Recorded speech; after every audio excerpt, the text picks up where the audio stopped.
session of the day is presented by Katie Hobbins, Managing Editor of MD+DI, and she will be interviewing Arvind Ramadorai, Head of Innovation with the Medtronic Surgical Robotics.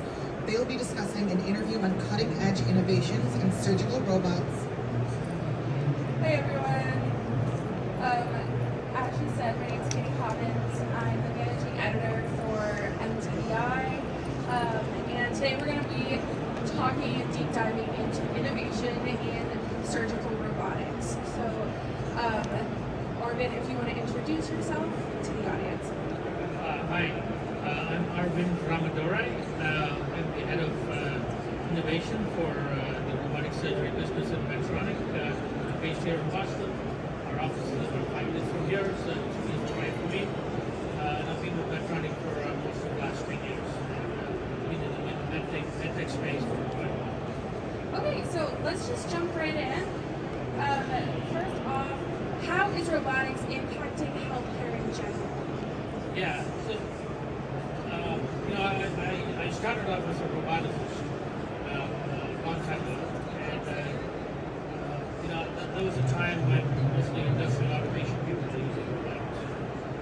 There were other applications that were slowly emerging, and in the last probably 20 plus years, I think robotics has been tried or applied in healthcare in many areas. Obviously, surgical robotics is one of them.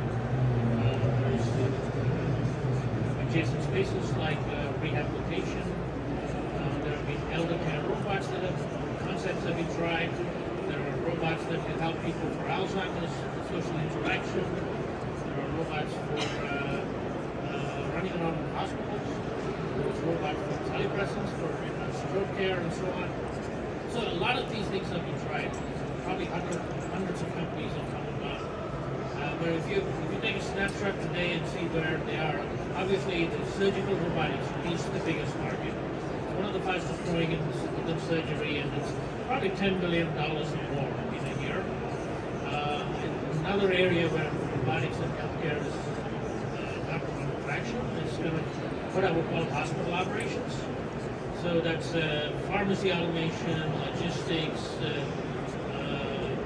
supplying food, running around, getting rid of trash from hospitals, what they call the bottom dwellers, bottom dwelling robots. So those are a fairly big market. It's probably about $1 billion a year or something. And rehabilitation robots, it's not that big, a few $100 million. So those are kind of probably the three areas where robotics is kind of getting some traction. And it's some of these markets are still unproven, but they'll kind of grow in the long term. So surgical robotics is the understanding, and it's getting a lot of traction. So what about robotics in surgery? Yeah, if you look at robotics in surgery, if you go back, let's say from 1995 onwards, you have access to a database that shows all the robots. There are over 500 surgical robotics companies, and they've pretty much tried to target every organ in the body that you can kind of pull, cut, or do something with to cure disease. And that trend has actually accelerated in the last 5 to 10 years.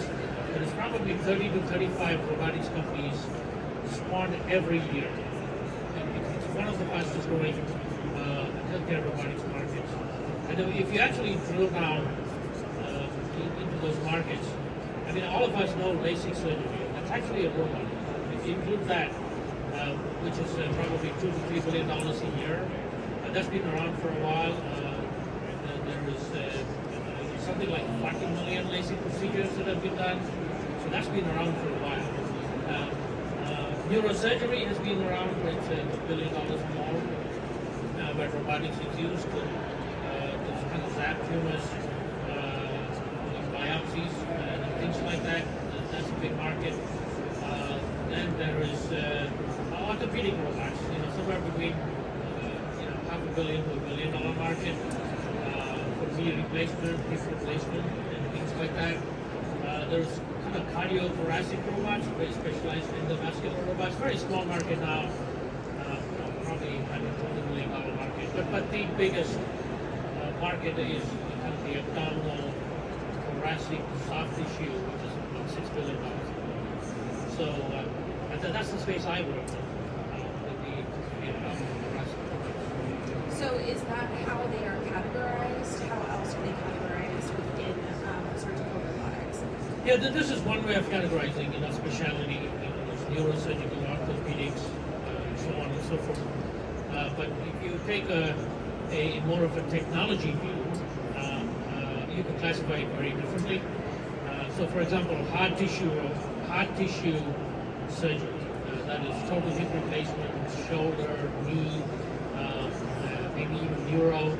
Those are done by robots. They're generally called image-driven robotics, where they take an image, they reconstruct the image, and actually plan the surgery ahead of time. And the surgeon uses the robot during the surgery by registering that image with the actual patient during surgery, and then intraoperatively use the robot to position and guide. So that's kind of one category, kind of image-guided robots. The other kinds of robots are soft tissue, where it's kind of surgeon in the loop. The surgeon kind of like flying a remote controlled drone. They kind of go into the body, fly the robot, and manipulate soft tissue. There are several kinds of technologies there. There's multi-port robots, where you just make holes in your body and go straight in. Like the Da Vinci, like the Hugo that I work on. And there's endovascular robots that goes through your vasculature into the heart, the procedures. There's endoluminal robots that can go through natural orifices through your mouth, and so on, and do surgery. So that's another way. And then there's autonomous robots, which is kind of the basic robots. There is a robot which I probably need, a hair replacement robot.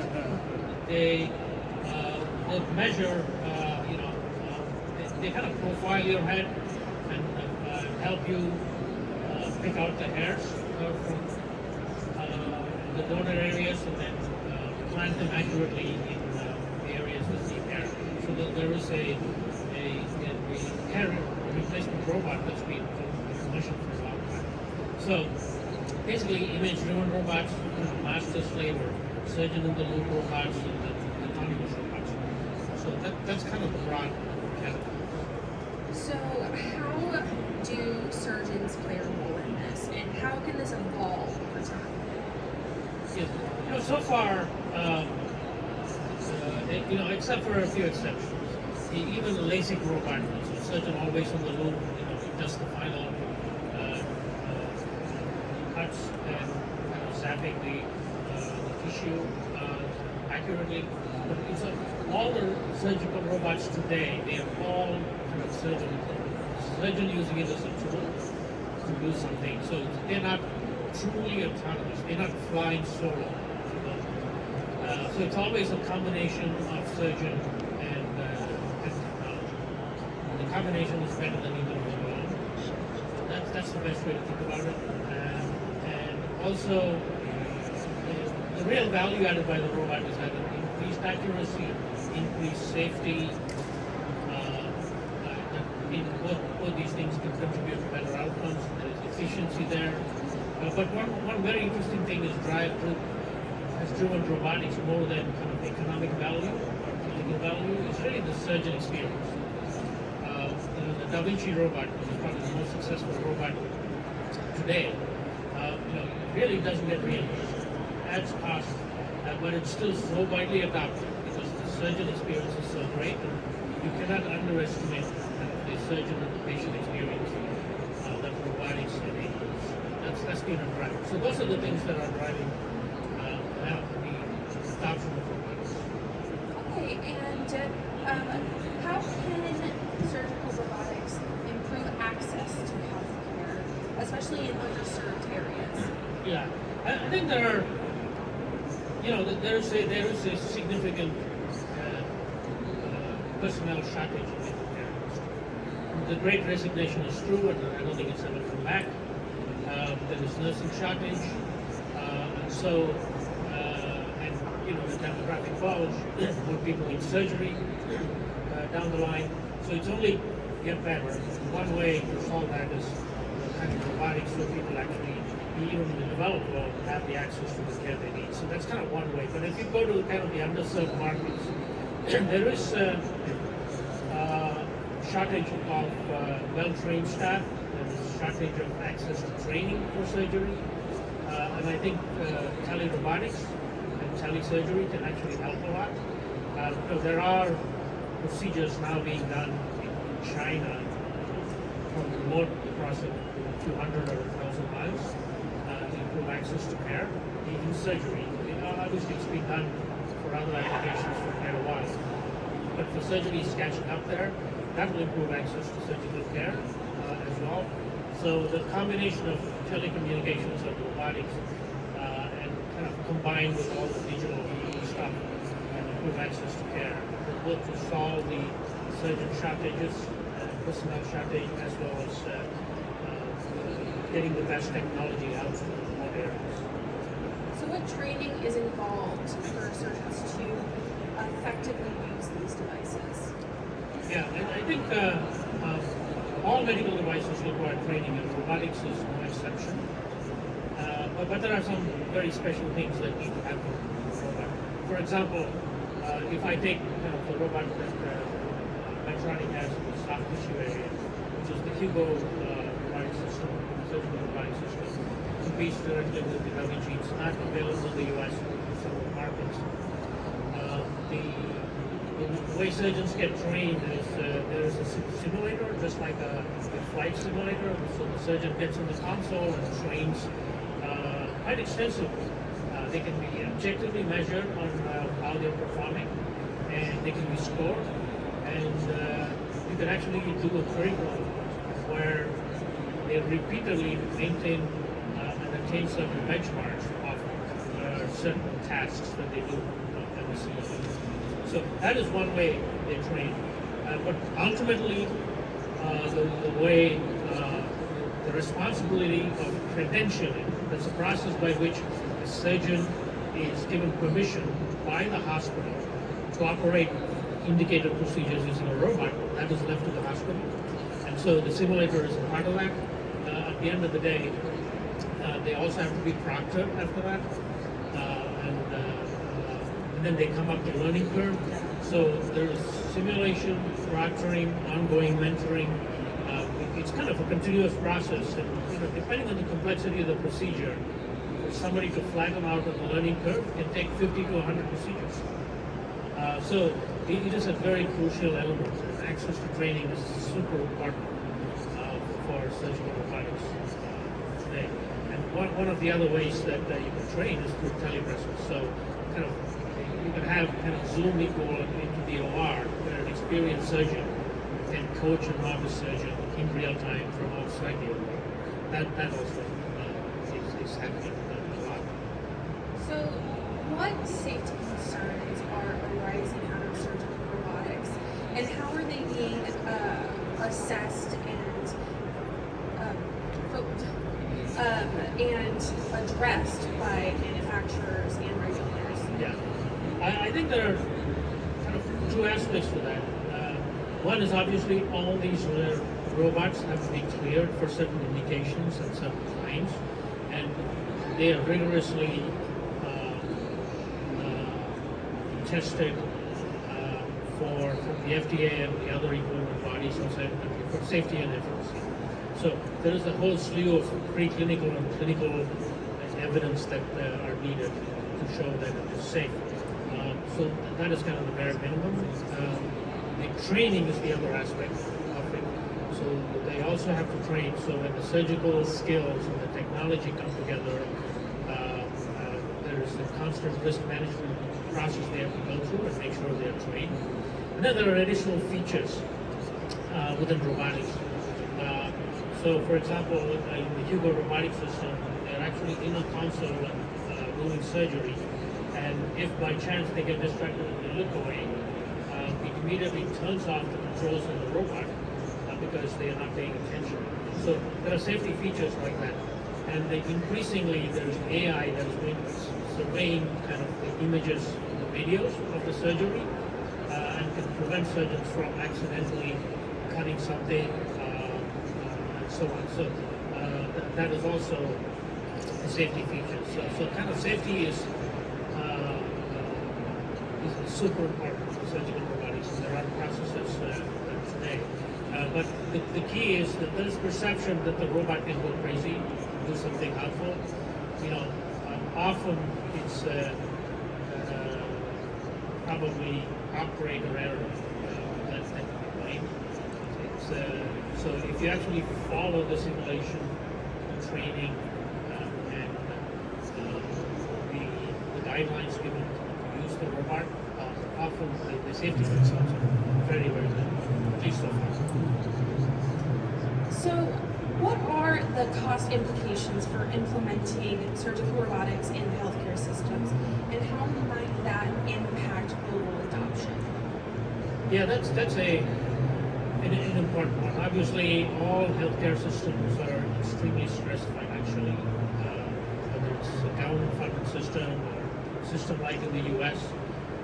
There is a capital crunch across the board, and these robotic systems typically have kind of three sources of expenses, aside from the training that we talked about. In an individual, you have to spend effort and money. Somebody has to pay for it to train these surgeons. So if you take that away, just for the equipment, there's a huge capital cost. So depending on the robot, it can vary from $500,000 to $4 or $5 million. So there's just to get access to the technology. It doesn't mean that that's enough.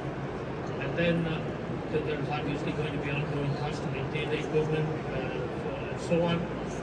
And but more importantly, I think it's every time you do a procedure, there are disposables can be $100 to $1,000 that add to cost. So there is a lot of cost, and that has been a barrier for adoption of robotics across the board. And so manufacturers actually are challenged to come up with innovative business models to kind of alleviate both kind of the cash needed, kind of the operating expenses. And they're getting more and more innovative in that sense. So leasing models, pay-per-use models, bundling, etc., rather than requiring upfront capital. Those things are being tried and they're getting a lot of traction right now. That will continue. And the other aspect is, if they have enough evidence, then they can start tapping into the regular reimbursement pools, and that is slowly happening in robotics. Not all robotics procedures are reimbursed today. Many of them are not, at least in the space I'm in. It's virtually none, just a handful. But I think that is also one. But I think at the end of the day, there's costs and benefit. And as long as robotics can deliver economic value in terms of procedural time, throughput in the OR, and clinical value from outcomes, that is the equation that's eventually going to shape how robotics. And clearly, it's most penetrated in the U.S. There isn't a hospital without a robot today in the U.S. It's kind of an outlier if you actually look at the distribution of surgical robots across the world. And then Western Europe, Japan, Australia, China is and India are catching up in terms of the number of robots deployed. But I think robotics is here to stay. And I think several years from now, almost all surgeries will be done with a robot, and nobody will be calling it robotic surgery. I think there'll be a point there. So global adoption is definitely trending in that direction. Well, will the robots take over eventually? Or will there always be a partnership with the surgeon? Yeah, I think there will always be a partnership, I think, with the surgeon. I think certain tasks will be automated within the surgery. So things that require, so for example, microsurgery, that's whether it's in the ENT space or in the breast flap space, there are companies now, because those require very, very fine motion. Sometimes they are suturing on things that are slightly thicker than a human hair. surgeons, the peak of the career, the tremor increases. So robotics can actually help provide better visualization, better tremor control, to do these procedures much better. So I think that technology is always going to help the surgeons really focus on the harder problems and leave some of the routine stuff to the robots and that'll go on. Another example is suturing. The suturing is hard. Usually people manually suture when they had full access to the body. When they started doing laparoscopic surgery, they had to suture with a bunch of sticks, looking up on a two-dimensional screen there. That was difficult. Now robotics improved that because the robot does it and they have a magnified 3D vision. And you can take it further and actually guide the surgeons to suturing or even automated suturing. So I think it will evolve like the way cars are going. We all started with fully in control of cars. Now there are all kinds of sensors, lane departure warnings, backup cameras. So then to some extent driverless autonomous driving in some conditions. So I think surgery will take, but we are way early. It's still heavily surgeon in the loop right now, but I think it's trending in that direction. But I don't think it will be completely autonomous.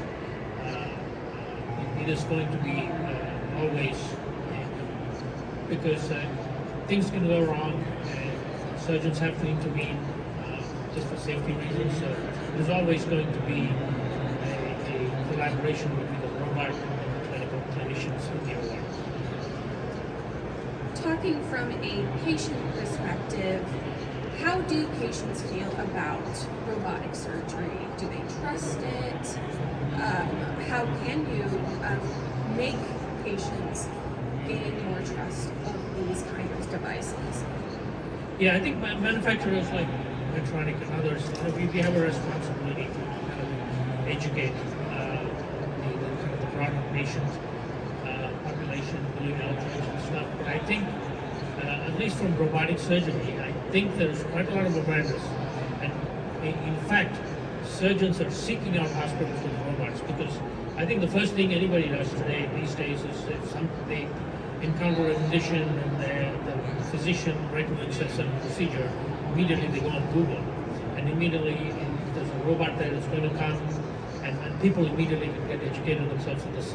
So the knowledge, access to information about these therapies are out there. The patients are much better educated today. They're seeking these things out. So I think that is going to continue.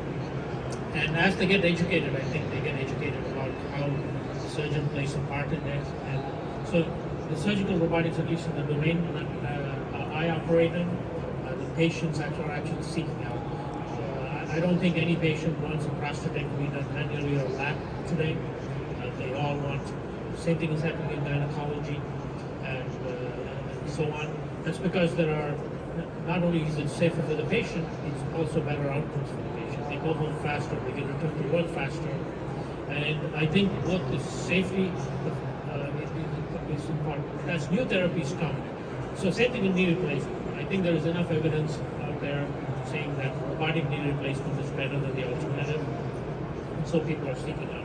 And in several markets around the world, wherever it's allowed, they actually openly advertise surgical robotics.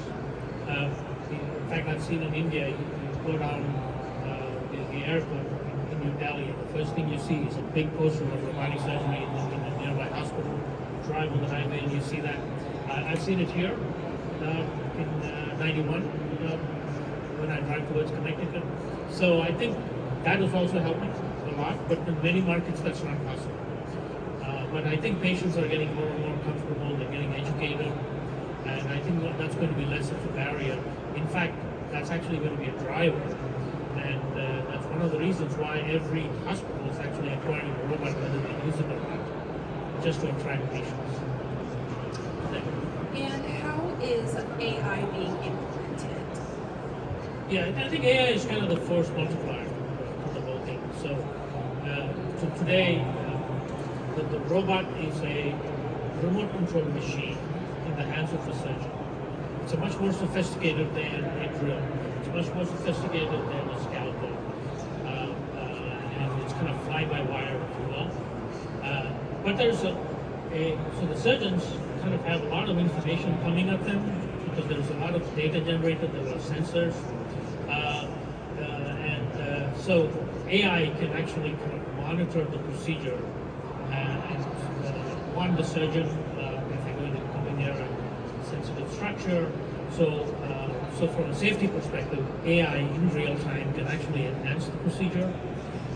Also in real time, it can actually make the procedure more efficient and more standardized because you can break up the procedure into steps, and at any point in time, using AI, you'll know what point of the surgery you're in, what's coming next, so everybody can be ready and get standardized and make it more efficient.